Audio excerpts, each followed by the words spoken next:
Hello and welcome to your daily dose of Satoshi's news. Today's date is Monday the 30th of June 2025, the year BSV comes alive. Branch your threads, expand your mind with treechat.ai or your post put on chain. Right, let's see what we've got today. We've got to talk about this. Look at this. OKX delists BSV. Bunch of bastards. This is the article, so I'll have a look through that. They say they're going to delist it on July 17th, 2025, so this year. And obviously you can see it's had a direct effect on the price today. There it is. Good grief. So we'll just check that like across the board. We'll go through some figures, check the mining. We'll do the tether weather, check on money. And then we've got a post here from Cointelegraph saying, all systems go for Solana staking ETF to launch any moment. Honestly, just so much shitcoining in the space. And now Solana's joining them. Honestly, it's just one massive distraction. But shitcoin is shit for brains. Ain't going to have a clue. Going to learn the hard way. Got some articles here from CoinGeek. Quite interested in this one. Saying EU clarifies legality of shared order books. The legality of shared order books. I'm not sure if I agree with that. You know, but anyway, well, I'll have a look at that one. We've got some 365 days of Bitcoin history, and this is part of it. It's a big day. The Kellenschweller countdown, and then that'll be the end of the show. Right, let's get into it. Satoshi, like a cowboy in the West, riding on the blockchain that they call the very best. 1 million strong, and transactions flying free. Just wait for the Terra node, you'll surely see.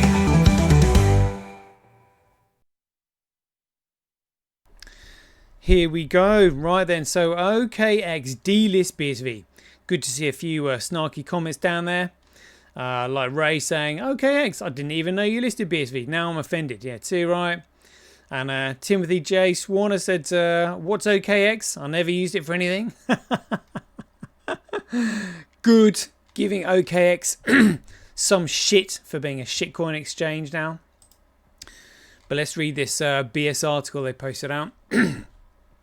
So they said OKX to delist X, BSV, GOG, DAI, Bone, and OXT spot trading pairs. But again, we all know this is really a direct attack on BSV. None of these other shitcoins do anything or have any significance whatsoever. So they've said, and again published today, in order to maintain a robust spot trading environment, we constantly monitor the performance of all listed trading pairs and review their listing qualifications on a regular basis. Based on feedback from users and OKX token delisting hiding guideline, we will be delisting several trading pairs that do not fulfill our listing criteria. See, that's bullshit, listing criteria. They're an exchange. It doesn't cost anything to list anything. Literally, exchanges will take anything they can get. People want to trade in and out of it. It doesn't cost them anything to host it. They'll just do it. They've got no excuse for delisting these. It doesn't cost them anything to host it. It's literally like free money. So somebody, i.e. Big Brother, is twisting their arm to do this on purpose, and they were just like, oh, just lump it in with some of these other shitcoins to make it look like we're not, picking on BSV specifically, when we know that is exactly what they're doing. You know, not getting past me. So we'll be delisting several trading pairs that do not fulfill our listing criteria. Really, what's that? To be a shitcoin. Affected trading pairs are as follows: XUSDT, BSV BTC, BSV USDT, BSV USD, GOG USD, for all these other ones, but yeah, basically all BSV. Execution time: we will delist the above mentioned trading pair at 8 AM to 10 AM UTC on this July 7th, 2025. We advise users to cancel orders pertaining to this trading pair before the delisting, otherwise the system will automatically cancel these orders. The cancellation may take 1 to 3 working days. Suspension on crypto deposit: we have suspended the deposit of crypto mentioned above, X BSV, so now they can't even deposit, starting 8 AM UTC on June 30th, that's today. Please manage your assets promptly. How is this giving them notice? Once the delisting is complete, you can find your asset under Assets, Untradable Assets. Suspension on crypto withdrawal. We will suspend the withdrawal of the cryptos mentioned above starting 8 a.m. UTC on September 30th. Good grief. Please manage your assets properly. And again, you know, people who don't move out, well, guess what? They're going to confiscate their coins, yeah. We will continue to monitor all listed trading pairs and implement the delisting / hiding mechanism as necessary. For any inquiries regarding this delisting update, please feel free to contact us via support center or connect with us on any platform of your choice. Yeah, I might do that. People feel free to connect. Yeah, why are you delisting the only genuine Bitcoin that follows the Bitcoin protocol and then listing all these shitcoins? You knobheads. Risk warning. The foregoing overview and information, some of which may be provided by third parties and not OKX, are for informational and educational purposes only. OKX does not guarantee the accuracy or completeness of any information contained herein, and such information does not constitute any representation, warranty, or any financial investment or other form of advice by OKX. Yeah, because you can't buy it. Such information may not be suitable for all persons. It should not be relied upon in connection with a particular trading investment or particular investors are trading, and is not intended to be or should nor should be construed as an offer, recommendation, or solicitation. Really? So you're trying to tell me this isn't a recommendation to get rid of BSV? Yeah, really. Such information is also not intended for persons who reside in jurisdictions where providing such information would violate the laws or regulations of such jurisdiction.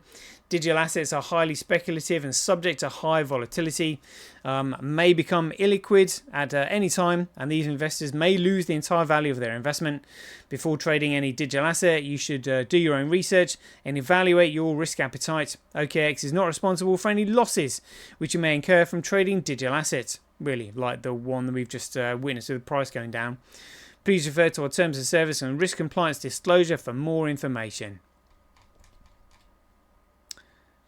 That's all I can say to that one. I mean, look at what they've done to the price. Look at that, straight down. And then we had the BSV claims case going on, and they're saying, oh no, delisting didn't actually affect the price. Well, look at that. That is a direct correlation to their delisting announcement. And again, it's all BS. We know it's just a cover for what they're really doing, but what a price though. Look, 29 or 20. I think it was, what was the low? $26.85. Whoa, a gift. But let's have a look at that against the big dog. Yeah, look at that. That had a massive impact against the big dog. And this was a live coin watch. Yeah, look at that. Down 14% in 24 hours is what they did to it. And if we look back at that, compared to the rest of the market, so USD, USD doesn't really make a difference. Market cap, all those coins are up. What's that one that's down? FUUSD. First Digital, whatever. We're looking for, there we go, look at that. Look at that, straight down, compared to the rest of the market that's up. Absolutely outrageous. Total scam. Good grief. So we'll have a look at the figures here. Gregcoin, $107,000. Bitcoin, so CoinDart's a little bit slow on this, saying it's $31, but $26.28 top left. Whoa. $26. Let me tell you, legends were made at these prices back in 2011. In 2011, Gregcoin shot up to $32 and then went back down to a penny when people didn't know what it was. And now it's $26. That is crazy. Network nodes 0.18, transactions 52.1. Oh. Block size 69.6. Let's have a look at the block sizes coming through. 23. biggest block there, but I mean still massive compared to Gradecoin over there. Oh, they can't even get all the blocks over a megabyte. That's hilarious. And we've got one block here of 23. So that 23 plus 7 plus another few. There's probably more data in those 4 blocks than there is in the entire column there over at Gradecoin. Currently 67,000 times cheaper to transact on Bitcoin than Gradecoin, mining Bitcoin at a 49.6% comparable loss. 11.1% more profitable to mine on Fisher Price Cash, and 0.2% more profitable to mine on Bcrash. Let's have a look at the politics in the pie charts though, because that's where they are. Global hash rate 24 hour, 7 days, 24 hours. Gradecoin hash rate, other miners 2.7. Bcrash, other miners 14.5. What's this? SBI crypto 15.28 on Bcrash. Via BTC 43.7. Fisher Price Cash, other miners 2.78. And we'll have to look at what's on chain to actually see the mining. Oh, we're back up to 6. Kuv 33.3. Tau 25.2. QD Link 20.3. SA100 15.4. Gorilla Pool being squeezed down to 4.8. And Mining Dutch getting looking at 0.81. Tether, look at that, the overall market cap, $157 billion. So that's just gone up 100 million today. What's this? So over a billion, or 1.7 billion in a week. And what's this in the month? Almost like 4 billion in a month, $1 billion a week. What a joke. To have a look at money though, check this out. So money has now got a market cap of $30 million. $30 million. That's doing all right, that is. That's doing really good. The world's most used fiat currency now running on the world's most secure digital network. That's what we want. So Cointelegraph says all systems go for Solana staking ETF to launch any moment analysis. ETF analysis. Eric Blachunas says that Rex shares latest Solana staking ETF filing with the SEC suggests the product is ready to launch any day now. How on earth can the SEC allow this? Well, corrupt as fuck, It's all securities fraud and they know it. Gary Gensler knew it and they just simply ousted him. That's what's happened. So now they've got somebody in not playing their games. But, the worm will turn. I'm telling you, the worm will turn. Good grief. All right, let's have a look at CoinGeek then. So they said EU clarifies legality of shared order books. A shared order book involving non-EU licensed exchanges would be a breach of markets in crypto assets regulation. The European Securities Markets and Authority has confirmed. The insight comes from ESMA's series of Q&As aimed at demystifying the markets in crypto assets, which governs the provision of digital asset services to EU citizens. Though MICA was agreed upon and officially entered into force in 2023, the full suite of rules it institutes only began coming into force at the end of 2024. As such, ESMA has been publishing Q&As on aspects of the rules and how they apply in practice. Last week, ESMA published an answer that asked about the legality of the shared order book model under MICA's, particularly where the co-sharer is a non-EU trading platform.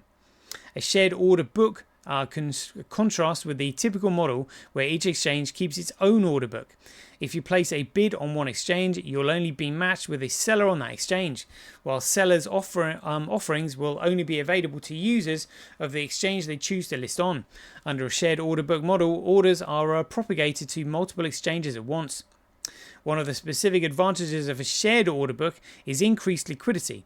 Market participants are also more likely to be given a true view of the market for a particular asset as more exchanges are working off the same order book.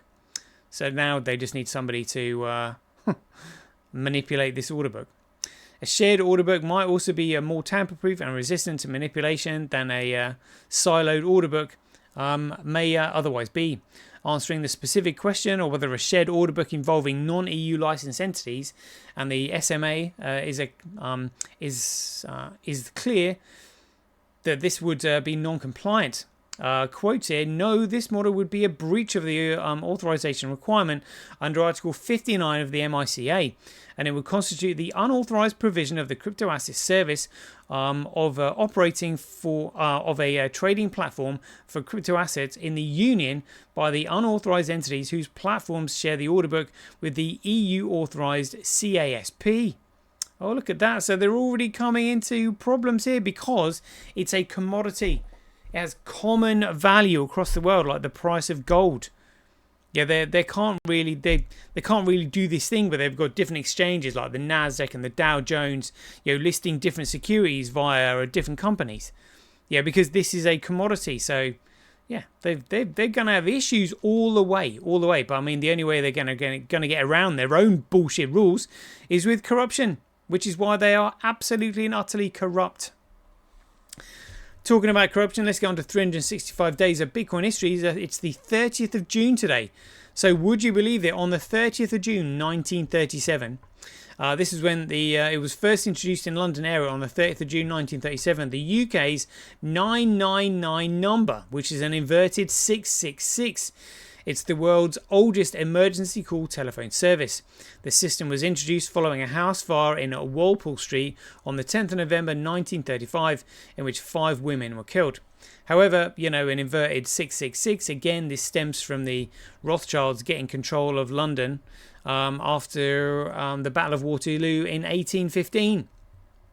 And then they went on to introduce this number in 1937. So bearing in mind in 1937, this was just before the beginning of World War II, where they were planning on stealing all the gold from everybody. And they just so happened to introduce the 666 number in London. Got everybody to call it. It's all about centralized control, so they can find out who the criminals are and then start working with the criminals. So 30th of June 2016, Andrew O'Hagan publishes a book titled The Satoshi Affair that names Craig Wright as the creator of Bitcoin and the man behind the pseudonymous author of the Bitcoin white paper, Satoshi Nakamoto. And for those who haven't seen it, this is absolutely phenomenal. Honestly, an absolutely epic read. This is where, if it loads, this is where I first came across the character of Stephen Matthews. As he referred to him as the mysterious Stephen Matthews. Now we know he was head of BDO in Australia. It is an epic story. I mean, look at it. It's absolutely huge. I have actually read all of this. It's fascinating. So it's the anniversary of the Satoshi Affair. Brilliant. Jeepers, that's not like the 9-year anniversary. 9 years ago now. Go on, they still haven't figured out what's going on. On the 30th of June 2017, so a year after Andrew O'Hagan released his book, The Satoshi Affair, John Matonis introduces Craig Wright to the audience at the Future of Bitcoin Conference 2017, Arnhem, the Netherlands, as Mr. Bitcoin Dundee. Oh, I think I've got it here. Here we go. See what comes up. Here we go.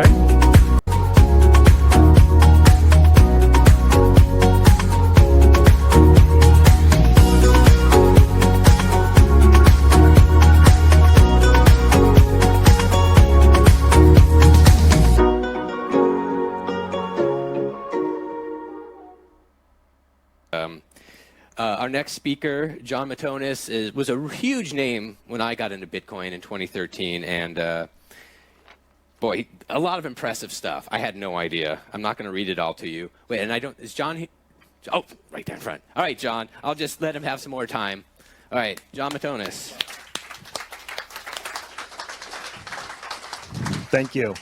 Wow, what a high-quality conference. Thanks to the organizers for inviting nChain. I'm John Matonis. I'm the Vice President of Corporate Strategy at nChain. And nChain stands for Radical on-chain scaling solutions. N-chain stands for creation of smart contracts using Bitcoin native scripting, which is, by the way, Turing complete. And N-chain also stands for microarchitecture modular software, so not monolithic software. You may also remember my name from a year ago when I wrote a blog post called How I Met Satoshi. It was on medium.com. Received a lot of views, so I thank you all for reading that. I want to do something today that's a little bit unusual for a Bitcoin conference. In fact, I don't think it's ever been done before at a Bitcoin conference. I want to donate and turn over the remainder of my speaking time to a colleague of mine from N-chain. He is the legend from Sydney, Australia. He is Mr. Bitcoin Dundee, Craig Wright. Hey, check it out. Check it out. There we go. Oh, damn. Let's just bring that back. I think that might be the next one. On the 30th of June 2017, Craig Wright explains, that was it, where he explained the meaning of the message he put into the Bitcoin Genesis blog that read Chancellor on brink of second bailout for banks. Quote here, he said they were considering buying the toxic assets. The government was saying the naughty banks, who we've just given billions to, refuse to change their business model and risk their money again. And if they don't do it, we're going to buy them and nationalise them. So great. We're going to incentivise banks further to make crappier loans. What a great thing. And that was good. That's what Craig said at that conference. That was 2017. And 2020, 30th of June 2020, Samson Mao admits that Blockstream controls BTC. Check it out. Check it out. Here we go. Just uploaded this bit. Here we go. Play this. Here we go. Bitcoin was created by the central bankers that enslave you today. It is their scapegoat. How do you answer those, Max and Stacey? I think the evidence is clear that they do not control it. There's 10 years, almost 11 years now of track record. Yeah, Blockstream controls it. I'm sorry, go ahead. Who does? Blockstream. Oh, all right. I was looking at you when I said that. Yeah, I'm a block. I have a spy. I'm one of the spies. No, so this, it's an interesting. There's. Look at that. Max Kaiser literally absolutely flabbergasted and completely lost for words when he said that. Like, honestly, let's have a listen to that again to see his reaction. Yeah, Blockstream controls it.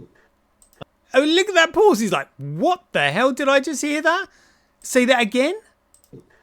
I'm sorry, go ahead. Who does? Blockstream. Blockstream controls it. Oh! Now of track record. Yeah, Blockstream controls it. I'm sorry, go ahead. Who does? Blockstream. Oh, all right. I was looking at you when I. And look at Charlie Lee smiling and like Stacy smiling and Max smiling like, what the hell's he said that for? I said that. Yeah, I'm a block. I have a spy. I'm one of the spies. What is Max talking about? No. So this, it's an interesting. There's. It literally can't believe it. Unbelievable. Almost 11 years now of track record. Yeah, Blockstream controls it. I'm sorry, go ahead. Who does? Blockstream. Brilliant. Yeah, Blockstream controls it. And listen to that pause. Yeah, Blockstream controls it. I'm sorry, go ahead. Who does? Blockstream. Oh, all right. I was. Yeah, they're all laughing at him. Oh, what a joker. What a joker. Oh, yeah, real funny. Looking at you when I said that. Yeah, I'm a block. I have a spy. I'm one of the spies. No, so why don't you just ask him why he said it? Why did he just say that? Oh, he must be joking. Oh, yeah. This, it's an interesting. There's. Yeah, like, totally speechless. Like, why on earth is that Muppet said that? Is what he was thinking. Jeepers. And on the 30th of June 2022, this notice was put out in the Financial Times, the notice of ownership of digital assets. In the Financial Times, it says notice of ownership of digital assets, Bitcoin. Tulip Trading Limited, international business company, number 093344. Tulip Trust Trading Limited, with registered office at room 306 Victoria House, Victoria, May, Seychelles, hereby gives notice that the Tulip Trust Limited, Tulip Trading Limited, is the owner of the digital assets including Bitcoin in the following addresses on the Bitcoin BSV, so-called Bitcoin Core, BTC, so-called Bitcoin Cash, and so-called Bitcoin Cash ABC, eCash, ABC, XCC, blockchain networks, and they've got the address there here.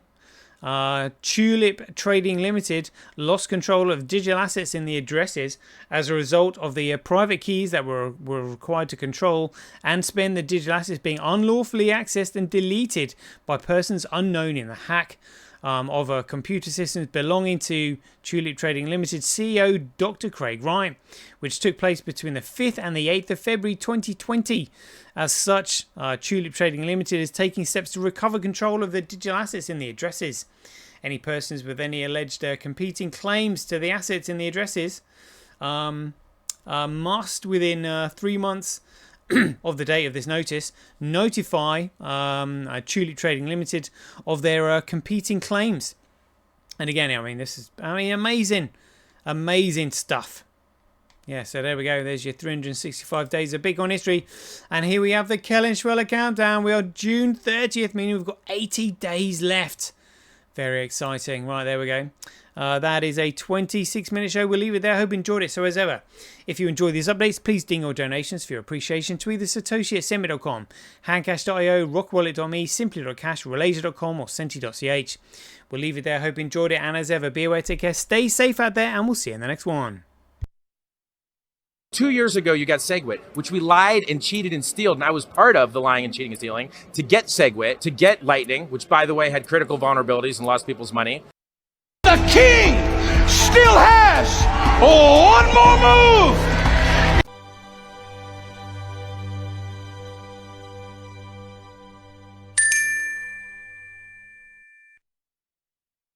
Remember, Bitcoin is BSV. Everything else is BS.